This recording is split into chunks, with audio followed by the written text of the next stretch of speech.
mardi, ici à Bussy-Saint-Georges, se déroulent des cours d'arts martiaux. Cet art s'appelle le Hop Kuen Tao. Je ne sais pas trop si c'est réservé à tout le monde ou est-ce qu'il faut être jeune, souple. En tout cas, ça a l'air vraiment complet, autant sur le plan interne qu'à externe. Autant aller poser des questions.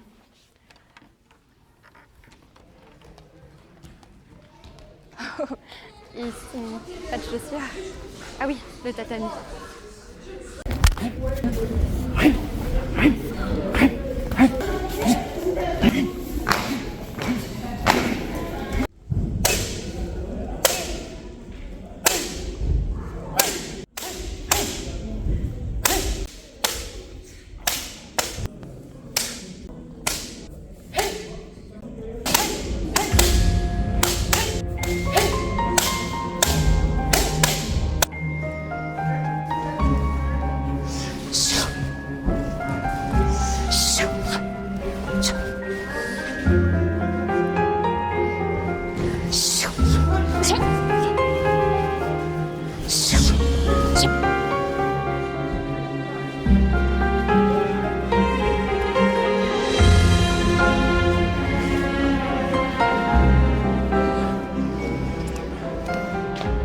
Pardon, je vous vois sortir du cours. Pourriez-vous me dire ce que vous et les autres pratiquants êtes en train de faire?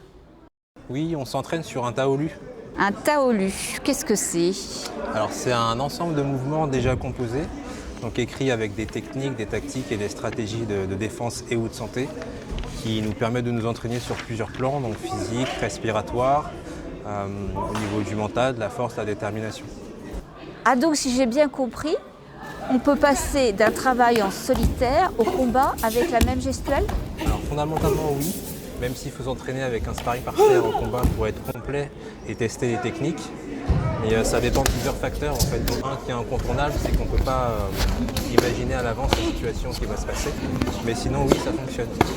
Et en plus de l'externe, il y a aussi l'interne, donc qui nous permet d'apprendre à respirer correctement, s'hydrater comme vous pouvez le voir. Travailler l'énergie vitale, l'équilibre, le mental, la détermination. Et comme le dit la devise, force, courage, énergie, stabilité. Et vous devriez demander à notre Chifu, il pourra vous expliquer. J'y retourne. Oui, bien entendu, merci.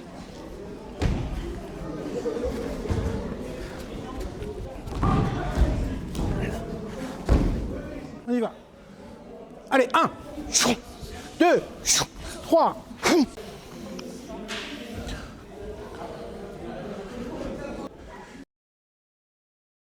Bonjour. Bonjour, puis-je vous poser quelques questions rapides sur le Hop Kuen Tao? Oui, rapide, allez-y. Merci. Alors, qu'est-ce que le Hop Kuen Tao et comment doit-on l'entraîner? Oui, alors de manière très succincte, bien entendu, le Hop Kuen Tao est un art martial sino-vietnamien de défense directe et de santé. Son nom chinois est San Chi Chuan Fa. San Chi Chuan Fa, San 3, Chi énergie, donc 3 énergies, Chuan le point, l'action, le combat, mais également d'un point de vue mental, la capacité de répartie, de dialogue, de discussion, d'analyse, faculté d'analyse, etc. Dans la formation de nos élèves, le Hop Kuen Tao est bâti sur 6 piliers. 3 arts internes avec le Tai Chi Chuan, le Qigong et le Pa Kua Zhang. Et 3 formes externes, celle du dragon, celle du héron et celle du tigre. À ces 6 piliers ont été ajoutés la forme de la boxe de Guan Yu. Alors la forme de la boxe de Guan Yu, qui était un général chinois sous la période des 3 royaumes, pour ce qui est de la hallebarde, et également il y a aussi un Taolu, donc un ensemble de mouvements main nue. Bonjour. Excusez-moi de vous déranger. Vous êtes en train d'enseigner la hallebarde, c'est ça? Oui, c'est ça. Et ça s'appelle, selon les modèles, ou Guandao ou Pudao. Celle-ci, c'est plutôt Guandao. Est-ce que c'est lourd à manier? Bah, écoutez, en fait, il y a différents poids de hallebarde. Vous voyez, celle-ci est en métal, les autres sont en bois et métal. Mais l'important, c'est l'inertie, quelle que soit l'arme. Par exemple, vous voyez, si je prends ma hallebarde comme ça, et si je la bouge avec toute ma force, elle va être lourde. Alors que si je me sers de son inertie et que je lui donne juste un petit peu d'élan, j'ai aucune force pour la bouger. Et alors, ce genre d'arme traditionnelle, Il est aussi praticable par tous? Bien sûr, avec de l'entraînement, tout le monde peut pratiquer n'importe quelle arme. On a 18 armes au kung-fu traditionnel, et les 18 armes, la hallebarde entre autres, et les autres armes qui sont ici sont praticables. La hallebarde représente le général Guan Yu. C'est la boxe du général Guan Yu, qui est aussi une boxe qui se pratique à main nue. Et depuis combien de temps vous pratiquez? Oh, ça va faire maintenant un petit peu plus de 10 ans. Je vous remercie. Merci. Je vous laisse aller continuer. Merci.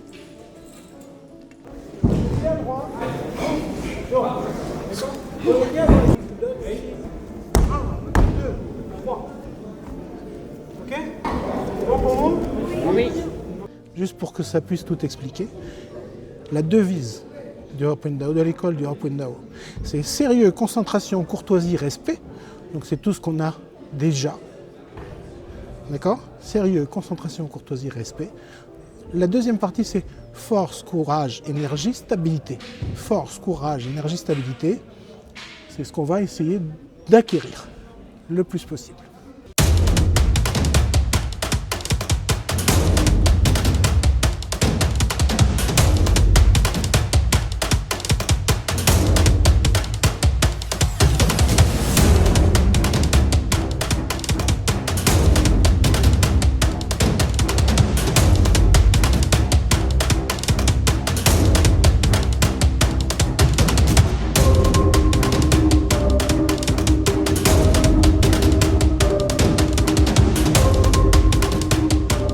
Vous argumentez sur votre site internet que votre art est praticable par tous.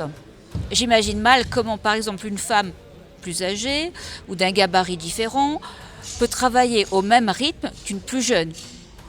Ou qui plus est, dans les échanges, comme je vois ici, une femme s'entraîne comme ou contre un homme. Pour répondre à votre question, je ne vais pas décevoir ce qu'en général le public attend d'un enseignant d'arts martiaux. Je vais vous répondre par 3 mots et une métaphore. Ces 3 mots sont diversité, adaptabilité, miscibilité. Et la métaphore est celle-ci. Lorsque j'étais enfant, en 1962, toute ma famille, parents et enfants, pratiquaient le judo.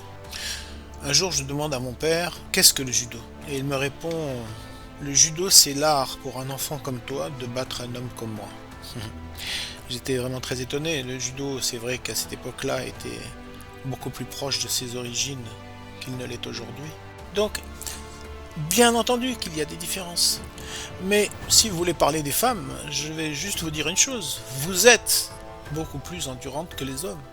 Et donc, toutes les différences qu'il peut y avoir peuvent être gommées par autre chose. Travailler son intérieur, travailler l'interne, c'est très important. Faites partir la force de l'intérieur vers l'extérieur. Se remplir et se régénérer de l'extérieur vers l'intérieur. Et puis, je vous propose de finir de répondre à votre question tout simplement en allant sur le tatami. Là, vous allez voir travailler des armes, par exemple, qu'on aurait tendance à prodiguer à un homme et pas à une femme. Et pourtant, tout le monde travaille sur un pied d'égalité. C'est simplement la façon de monter sur la marche qui est différente.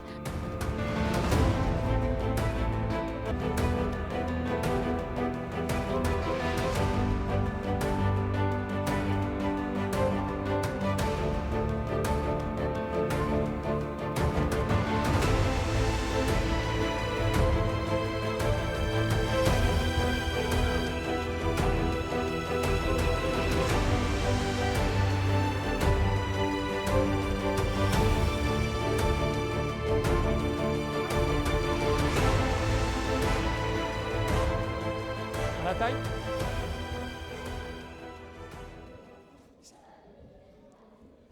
Bop.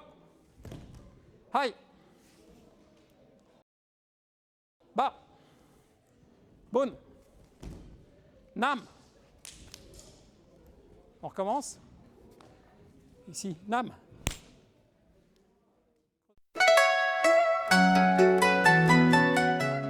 Donc je vais répondre à votre question, la question que vous avez posée tout à l'heure.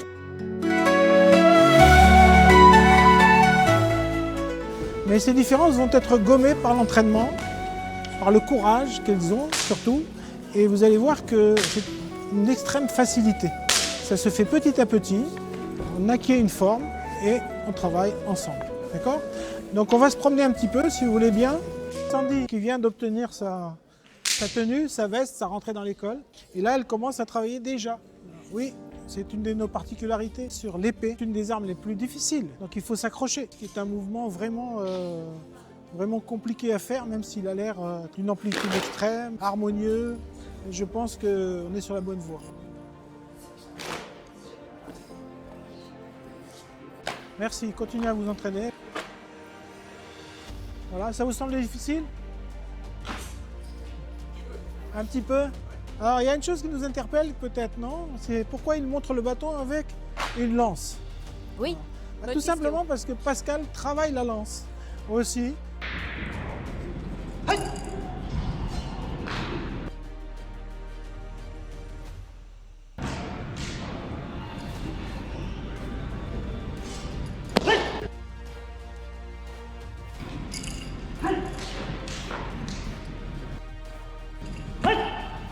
Je vous avais dit tout à l'heure qu'on travaillait sur 3 formes. Le dragon, le héron et le tigre. On va regarder un petit peu les tournées du dragon, etc., qui sont assez intéressants à voir.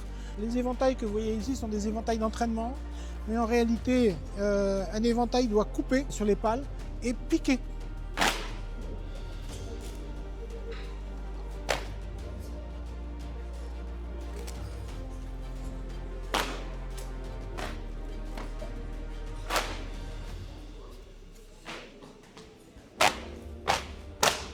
Annie est en train d'apprendre le double éventail à Carrie.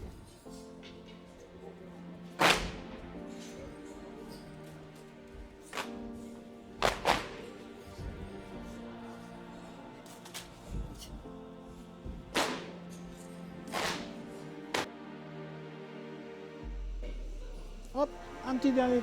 Merci beaucoup. Vous voyez, vous parliez du poids encore tout à l'heure. Oui.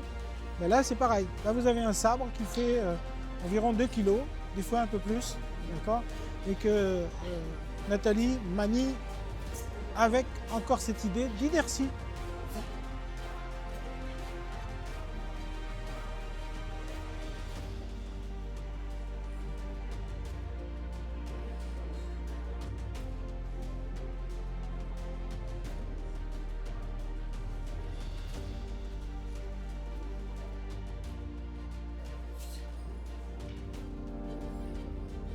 Voilà, on va s'arrêter là. Merci. La sous-pesée, hein, c'est quelque chose de vraiment très lourd. En effet. Le travail interne, très important, hein, qui nous fait vraiment arriver à bouger des armes ou des poids.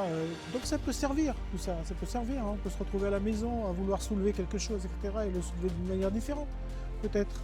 Voir les choses différemment. On va voir l'épée à 2 mains. Merci.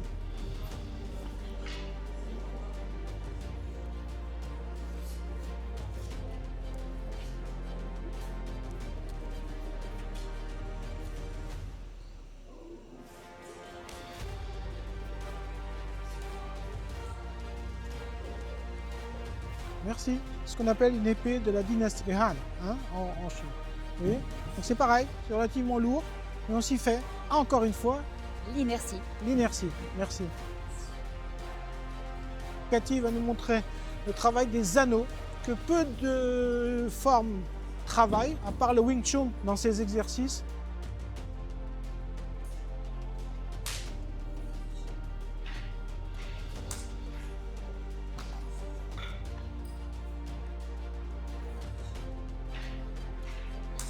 Voilà, merci. Il faut penser aussi que lorsqu'on travaille les armes, on peut encore utiliser, même avec les épées, nos pieds et nos poings. Des armes pour l'entraînement factice, hein, évidemment, mais normalement elles sont en acier, elles coupent et elles piquent. On en a, hein, mais on ne les utilise pas pour les Tao parce que c'est trop dangereux.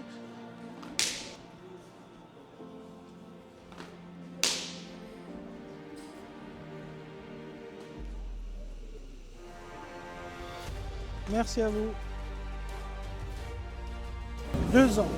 Alors, 2 ans de travail pour arriver à un résultat que je considère comme vraiment intéressant.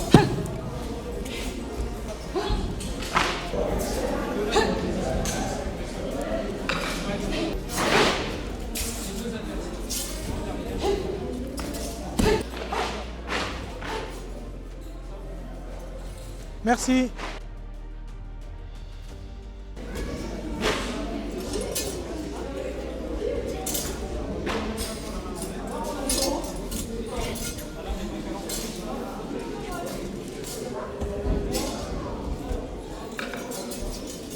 Merci. Il faut que les mouvements s'affinent, évidemment. Impressionnant malgré tout.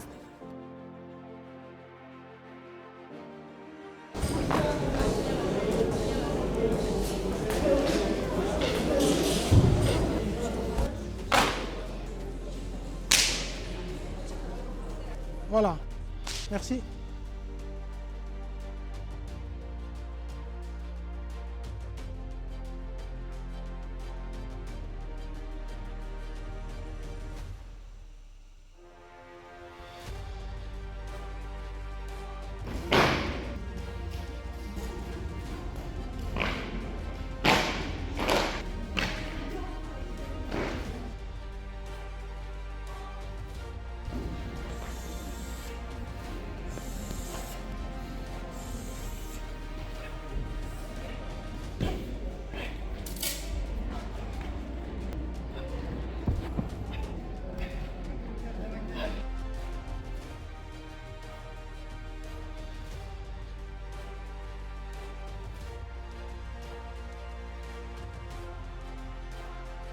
Nous travaillons selon un principe qui s'appelle le 70-30. 70-30, c'est-à-dire 70% de détente et 30% de force.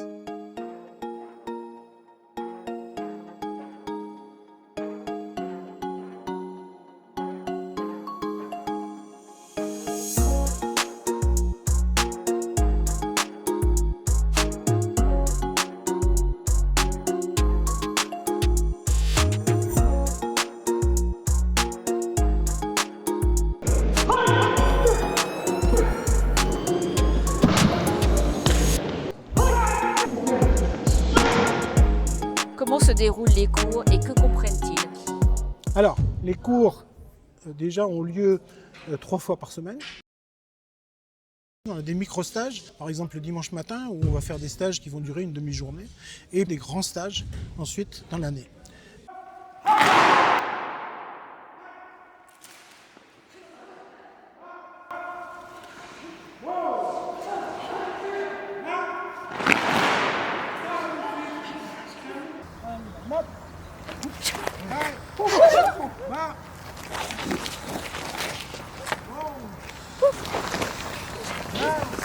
Dans le groupe que vous voyez ici, eh bien, vous avez des élèves qui sont venus aujourd'hui, par exemple, essayer.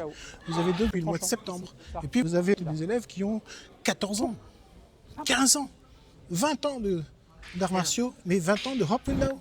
Donc c'est quand même une assiduité importante. Les anciens vont pouvoir aider les nouveaux, donc c'est déjà bien, en technique, bien sûr, m'aider également à moi dans mes cours, hein. Mais tous les élèves travaillent ensemble. D'accord, très intéressant. Les armes et les mains nues. D'accord.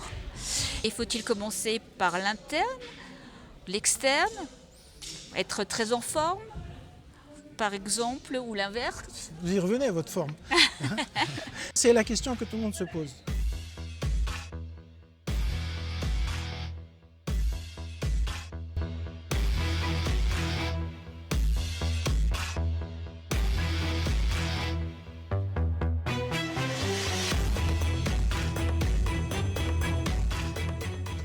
On peut commencer par l'externe. De toute façon, on ira tout seul vers l'interne. C'est sûr, on me le demandera. Et ceux qui commencent par l'interne, ben peut-être que vous êtes fatigué ou que vous n'avez pas l'habitude de faire du sport ou que justement vous imaginez qu'à votre âge, vous ne pouvez pas. Hein. Alors vous allez commencer par l'interne. Oui, mais vous viendrez aussi à l'externe. Donc, commencez comme vous voulez. Je vous attends au tournant. D'accord. Petite question encore. Faites-vous partie d'une structure type fédération? Le petit écusson que je porte et que mes élèves portent le dit. Nous adhérons et faisons partie de l'ACAM, l'Académie des clubs de culture et d'arts martiaux du Issei Shindo, qui est une méthode globale d'arts martiaux à laquelle non seulement nous adhérons, mais qu'également nous pratiquons en coexistence avec le Hop Windao, puisqu'elle est à la fois similaire et complémentaire dans les aspects internes comme dans les aspects externes. Nous adhérons également à la FECAMT, la Fédération européenne de karaté et d'arts martiaux traditionnels, et enfin à la FFCO, la Fédération française des clubs omnisports. Je dois souligner que ces structures nous aident et nous soutiennent au quotidien, ce qui est évidemment pas négligeable pour une école comme la nôtre. Voilà, je pense que vous avez eu un panel de notre école. Il vous manque le Tai Chi Chuan, évidemment, que vous n'avez pas pu regarder correctement. Mais c'est avec ces deux aspects de notre personnalité, ces deux aspects de notre corps, que l'on peut arriver à se parfaire et travailler correctement et évoluer correctement. Merci à vous.